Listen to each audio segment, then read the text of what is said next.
Hey, folks, in the continued reading of The Strange Case of Dr. Jekyll and Mr. Hyde, at this point in my class, I've got a classwork, and the classwork, I think, is useful to anybody who's reading the story of The Strange Case of Dr. Jekyll and Mr. Hyde because it helps you think logically about what's going on in the story. And so I'm going to read it and sort of go over some of what's going on here as a means of review and as a means of encouraging you to think about this, not only um, critically as if it were a work of literature, but as if you're a reader of a mystery, and specifically think about it from the time period in which it was written and how it would have been understood by a Victorian reader. Remember that nowadays we have lots of preconceived notions about the strange case of Dr. Jekyll and Mr. Hyde, and they're all wrong. Well, maybe not entirely wrong, but pop culture has misrepresented this story in an enormous way. And you want to rewind your mindset to the mindset of somebody who would have been encountering it in Victorian times without any preconceived notions, not to let them bias you or change your opinion, and thereby you can mentally try and experience it, at least in a surreal sense, the way that it would have initially been intended to be experienced. I don't, Stevenson certainly didn't have any intent that his readers would have clues about how this was going to end before they read it. So here we go. Every author in the mystery genre uses his or her novel to present the reader with a series of clues. It is the job of the reader to read the work carefully and try and puzzle out the answer before reaching the end of the novel. In the case of The Strange Case of Dr. Jekyll and Mr. Hyde, all of the clues have been given out by the end of Chapter 8. Chapters 9 and 10 simply conclude the story and explain the mystery to the reader.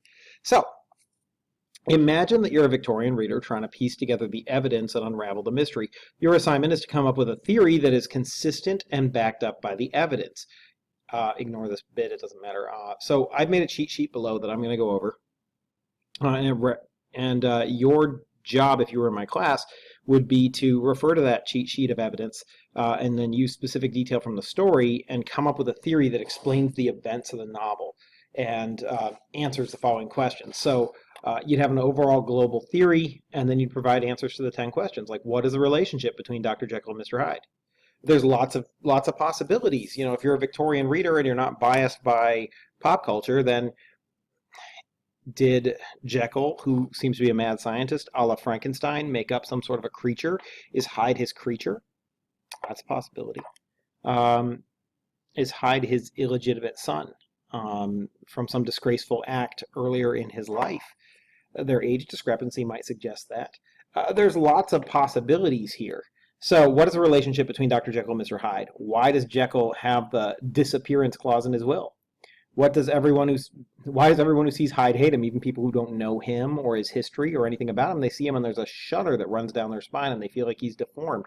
Why? What is the motive for Hyde's crimes? I mean, he killed Carew and didn't take any of his money, so why is Hyde trampling little girls and beating old men to death? I mean,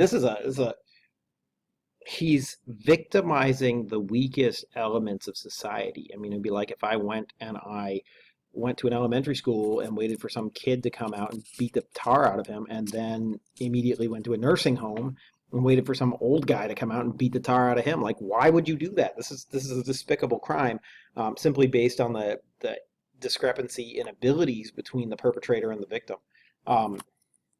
Anyway, where was I? Why does Jekyll forge a note? Oh, sorry. Why can't the police find Hyde's family or a photograph of him? Why does Jekyll forge a note for Hyde? How and why does Dr. Lanyon die? Why does Jekyll lock himself in his cabinet and keep ordering a chemical salt? Why does Hyde commit suicide, and where is Jekyll's body? These are all questions that a Victorian audience would be ruminating on and trying to come up with an answer to. And so we've got a list of clues and evidence here. In Chapter 1, Hyde stomps a 10-year-old girl. Hyde's check is signed by Dr. Jekyll at 4 a.m. in the morning. Hyde is probably blackmailing Jekyll, is the suggestion. But Chapter 2 adds some stuff. There's a strange clause about disappearance in Jekyll's will. We find out that Dr. Jekyll is not a medical doctor so much as a chemist. He's sort of both, but he's a practicing chemist. He's not a practicing medical doctor. We find out that Dr. Lanyon and Dr. Jekyll have had a fight about science. We find out that Dr. Lanyon does not know Mr. Hyde.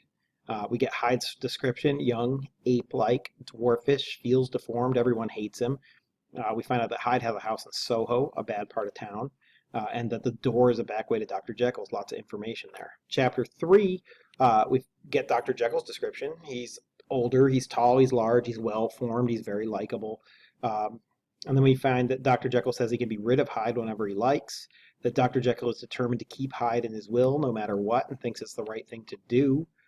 Chapter 4, a year later, Hyde murders Carew. He does not take Carew's valuables. The murder weapon was given to Jekyll by Utterson. That's interesting. Hyde's house in Soho has been ransacked. The other half of the murder weapon is there. The green checkbook in the fire to an account with money in it. They cannot make wanted posters because Hyde has no family, no friends, and never has been photographed. Then we get to Chapter 5. Jekyll looks sick. Jekyll has a full-length mirror in his office, which is weird. Hyde's note says he will go away and never come back. Hyde's note says he cannot get caught. Hyde's note is a forgery written by Jekyll. Then we get Chapter 6. Jekyll's better for 2 months. Hyde is gone. Then Jekyll throws a party for Utterson and Lanyon. 2 weeks later, Jekyll won't see Utterson. Lanyon is sick and has, quote, had a shock. Lanyon won't talk about Jekyll. 2 weeks after that, Lanyon dies. Jekyll still won't see Utterson. Utterson gets a letter Lanyon wrote before he dies, but he can't open it until Jekyll disappears or dies. But Lanyon seems to be connecting Jekyll with disappearance yet again. Chapter 7, Utterson and Enfield see something at Jekyll's window. Expression of abject terror and despair in his eyes. That's about all we get out of that. Then Chapter 8, the last night. Jekyll's butler, Poole, suspects foul play or murder. It turns out Jekyll never leaves his cabinet. Jekyll cried out to God, and his voice hasn't been heard since. Jekyll is sending Poole for some kind of a chemical assault and claims every batch he brings back is impure. The man in Jekyll's cabinet has Hyde's voice. Poole saw a dwarfish ape-like man in the laboratory. Then they bust down the door and Hyde commits suicide. Hyde is wearing Jekyll's clothes. Jekyll's body cannot be found. The door key is broken and rusted, so it hasn't been used to escape to the by street. Jekyll's Bible has been annotated with blasphemies in his own handwriting, and Jekyll's will now leaves everything to Utterson. So these are the circumstances. And you as a reader up to this point should be able to come up with a theory about what happened.